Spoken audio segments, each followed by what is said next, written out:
Thank you so much, Emily. And thank you all so much again for this wonderful introduction. As Emily mentioned, my name is Morgan Breon, and I've got a lot to cover, so my words are going to be quick.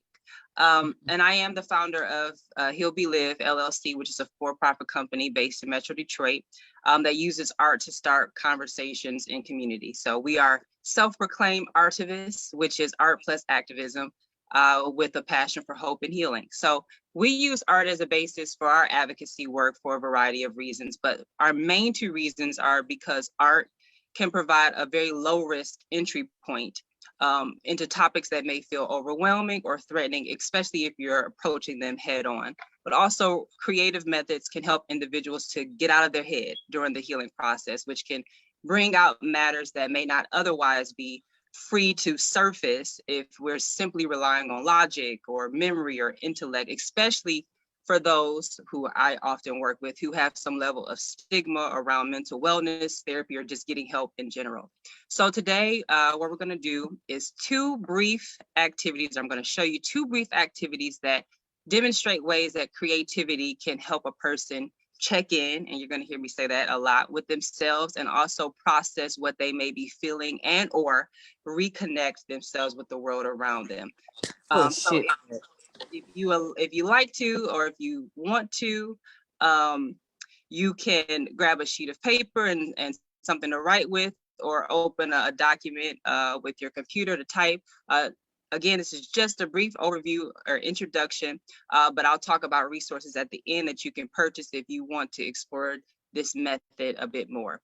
So the first thing is a sensory poem, which is actually a method that is used in many creative therapies, especially for individuals who are diagnosed with dissociative disorder. But this is also a very helpful activity for anyone that may struggle with staying present in the moment, someone who may constantly be revisiting the past and or constantly worrying about the future, which I'm sure nobody on this call has any experience with. So the term sensory poem is actually based on the word senses, as in the five senses. So as we get in the practice of checking in with ourselves, we can run through our five senses. And you can do this anywhere because your senses are always with you. And you can use these senses as a way to reconnect with the world around you. So for example, if I were using a sensory poem to gauge a young person's experience or views around the pandemic, I might prompt them with each of the five senses that you see listed on the screen and just see what comes up. So I'll perform a little example for you. So the pandemic looks like foggy glasses when my mask is too high on my nose. The pandemic sounds like the news on repeat when constantly telling me to wear a mask. The pandemic smells like perfume I wore yesterday that's still lingering on my cloth mask. The pandemic tastes like dry fabric blocking my mouth. The pandemic feels like tight rubber bands pulling on my ears because they're keeping my mask on my face.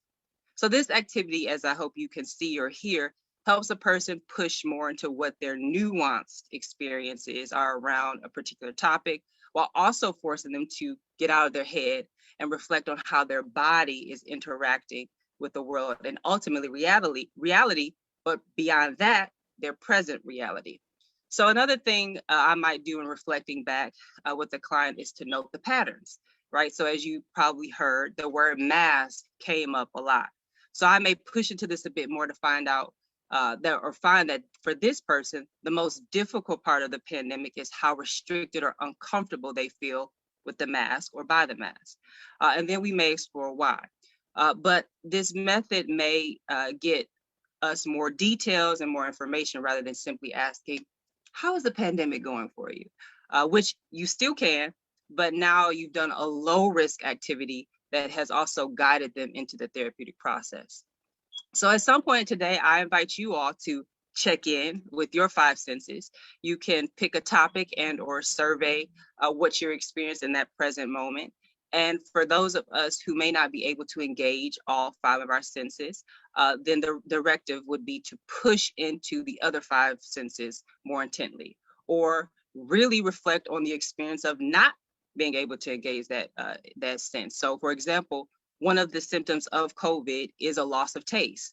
So when speaking to one of my family members about how they felt about this experience, they said that their experience tasted like constantly chewing bland metal. So I might invite them to talk a little bit more about what that experience is like, how they feel about it, what other methods they've used to kind of engage that taste, et cetera, et cetera. So now the second activity, one of my favorites, is called the emotion color wheel, which is another great way to check in with yourself or the others around you without feeling pressured to have a long conversation in order to articulate one's feelings. Sometimes people don't know how they're feeling just by simply asking them, especially someone who's experiencing depression or out of touch with themselves or their own emotions. So this activity, again, can be a creative, low pressure way to talk about emotions and feelings. Now, there is a difference between emotions and feelings. We won't go into that, but for the purpose of this presentation, I'll be using them interchangeably. So in order to do the color wheel, as seen here, you start with a wheel of various colors. You can create your own or search online for a blank color wheel or one that is already filled in with different emotions. Now, if you use a blank color wheel, then what you would do is to write in an emotion for each color that reflects how you respond to that color or how that color makes you feel. So for example, you see the word yellow, the color yellow has the word excited in it. Or maybe the color red makes someone feel energized, or the dark blue makes someone feel sad, while the light blue makes someone feel calm. So every day, or as often as you check in with the color wheel, you can do what we call a color wheel check-in. And this is a simple sentence that gives a simple structure to processing your emotions. So for example, today my color is yellow, which means I feel excited because I get to present for the SUNFO International Good Health and Wellbeing Workshop.